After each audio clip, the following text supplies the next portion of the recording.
Bueno, pues cuando el bombardeo, mis hermanos se marcharon, creo que fueron a Montequemado. Y yo pues no me acuerdo, me llevaría a mi madre más allí a Barranca y a algún refugio, lo que sea. Porque la casa nuestra quedó en pie, pero la de Álava se destruyó.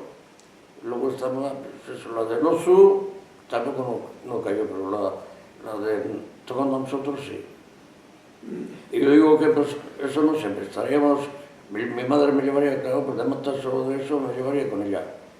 Y luego ya cuando vinieron, pues harían los papeles para marcharnos a refugios a Francia. ¿Y por lo que te han contado cómo fuiste? ¿De Durango a Pues dónde sí, fuiste? fuimos en tren. Y luego pues llegamos a Santander y nos metieron al barco. Y del barco pues nos llevaron ahí a... ¿Te acuerdas del nombre del barco? No. Yo he ido varias veces y yo no me acuerdo. Íbamos todos los niños allí, pero...